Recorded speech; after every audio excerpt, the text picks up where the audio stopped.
Hey guys, PROG did pretty good today considering what the markets were doing. This little pullback today was probably caused by some sellers taking profits and the market also brought it down. But I like how it stayed in this consolidation zone. Yes, it did dip down quite a bit. It went to 164, 163-ish, and it snapped right back up and continued. And it held pretty strong. So what I would look for right now, it's kind of like in the middle of the support and the resistance. Now, what you gotta look for is if it could break above this high that it made today, which was 198, or it could have been $2. I'm not too sure. Actually, it was 199. So if it could break it past that, there's always a chance it could do a double top at 210. And I'm not saying that will happen. It could always be 217 and get brought right back down. And if it does get rejected in these levels, I'll give you a little trend to look forward to. So if it does get rejected, maybe you could watch out for this line. So we'll go to the 2-hour chart. I'm going to draw this trend. So far it's been having a great trend. So say if it does get rejected at the $2.17 range, it will get down to this trend line and it could possibly hold it or bounce off it and continue this trend. But it also could break it to the downside. And if it does, I would wait until maybe like 150 range. And where I'm getting this level at is this longer term trend line that I drew, which I think could play out if this trend line, this recent one, breaks and fails. I would make sure it kind of holds above this trend because right now you guys are getting a higher low, which you guys bottomed out at 67 cents and then made a new bottom at 88 cents, and then now you made a new bottom at $1.11, which that's a higher low. So to me that is bullish for the long term. And if the company is progressing and has a better outlook for the future, this company could grow. And of course, when the company grows, the stock price will get better. It'll get higher. So with this trend line, it doesn't always break because if you zoom back over here, actually let's look at this one right here. It started a trend line and it touched it and blew past the recent highs that it had, which was $2 and I'd say like 77 cents, and past the $3.40 and peaked out around I think like probably like 450 that day, and it came back down, and guess where it came back? To this trend line. Came back and stayed above it.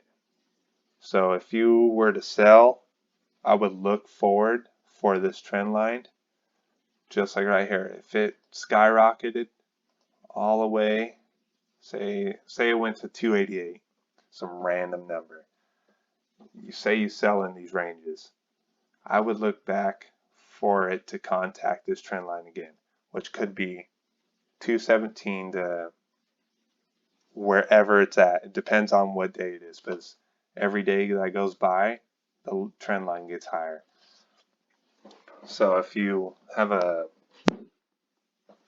chart in front of you and you want to save a trend line, I would focus on that one. But if it breaks it, say you do get a nice little run and it breaks it, say it happen next month before earnings,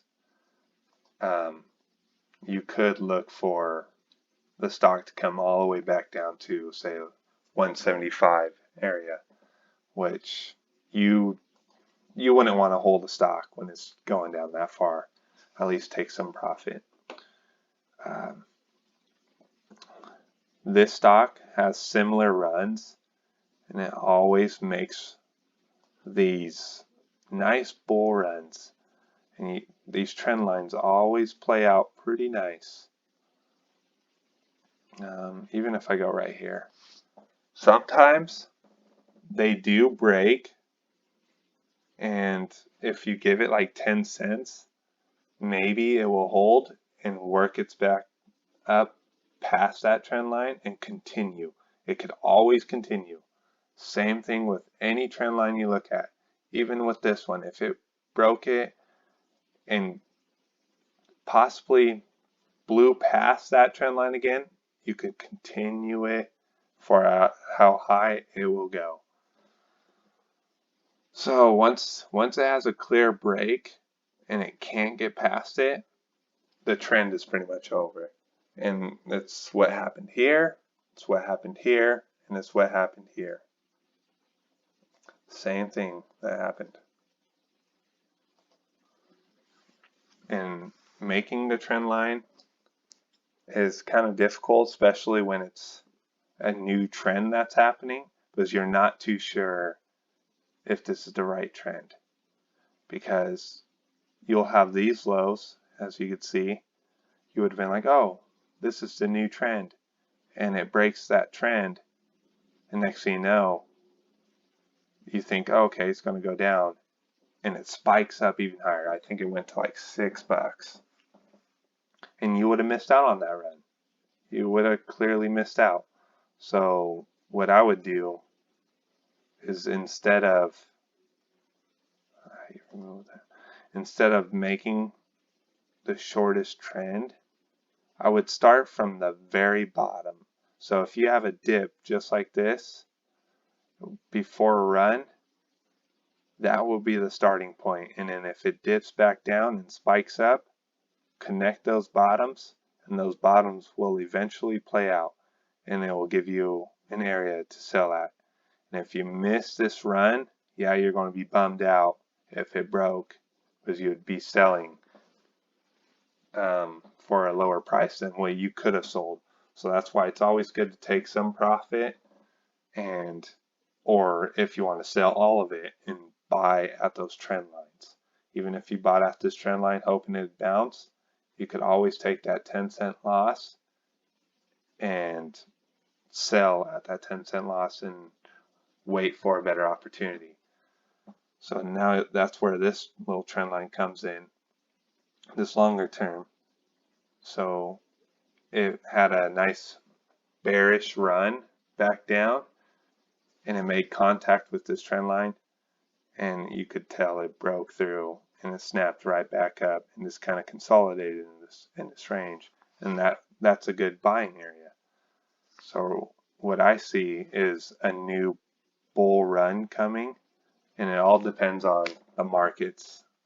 If the markets are doing horrible, most likely this bull run will get delayed and it could go sideways, unless if this company comes out with great news or any kind of news to make this stock price fluctuate and stay in a bull run.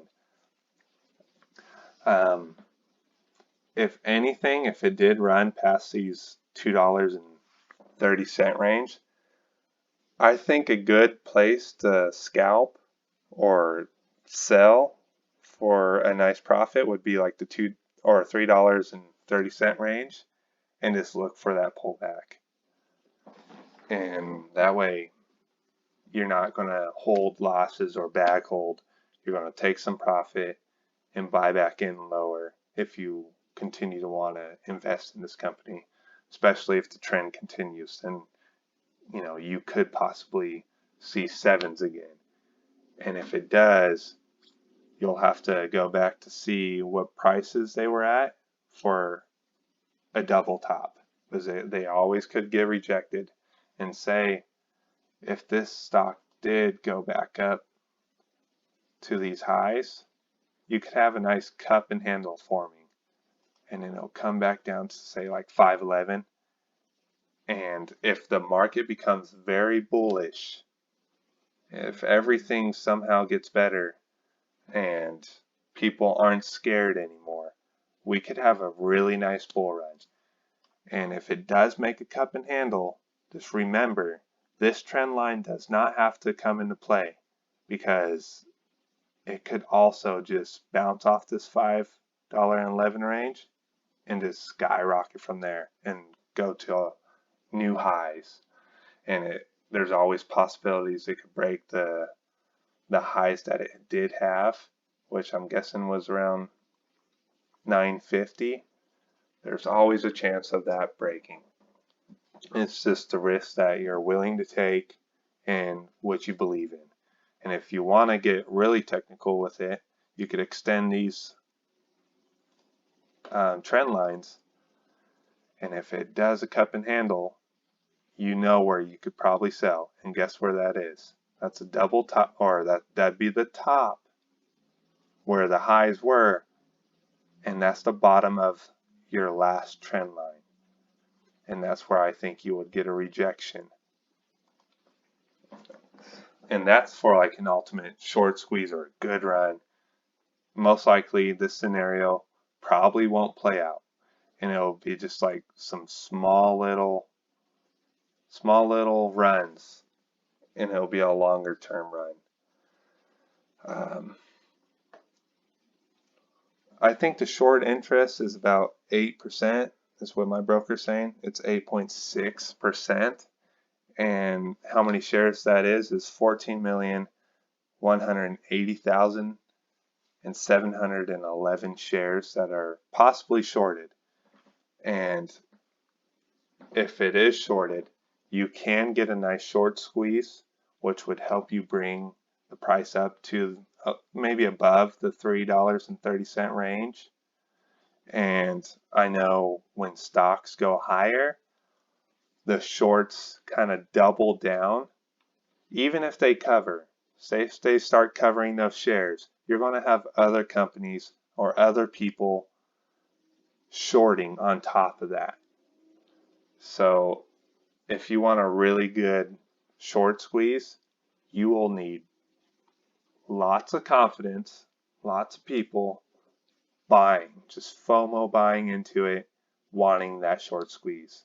Because if you start getting people start selling early, those shorts that are shorting at the top will win. They will get a nice profit, and most likely the trend will end. So kind of like with AMC, I guess. You had a lot of shorts always doubling down, covering, shorting, covering, shorting, covering. And then you also had FOMOers, people buying into the stock, buying and buying and buying and holding. And that's what created a nice, huge run to $75 until the CEO sold some shares, which PROG could sell shares. So keep track of that also. The share float is 163 million shares.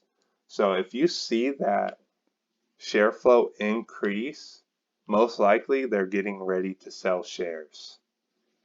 Sometimes it doesn't update ahead of time, and they'll update after they sold the shares. But there is times where I could catch it before they sell shares. And so keep track of that.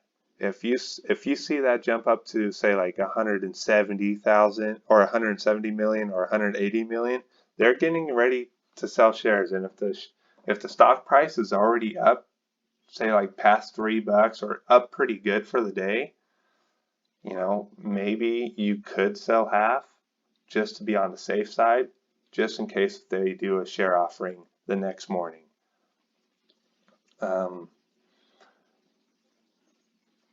There is quite a bit of institutions holding this. It's about 53.8%, which I think that's pretty good, because institutions are believing in this company.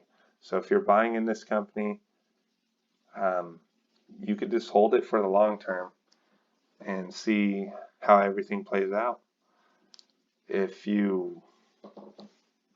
if you don't like the company, and if you're just looking for swing trades, just always make sure sell for profit. Don't hold and hope, because it could come back down where you're losing money. Don't let anyone pressure you into holding a stock or selling a stock, because your problem isn't theirs. So if you got anything out of this, then awesome. If none of this stuff helps you out, then that's fine. I'm just giving you my point of view of how things could play out, and hopefully you'll learn something from that, because maybe there's something that you learned from me that you wouldn't learn from someone else. And I'm sure there's other people out there that have even better ideas of how this stock can go, or how things can go and work out. So don't take my advice 100%, because I could always be wrong on these. So I guess that's all I gotta say. Sorry it's kind of long, 16 minutes.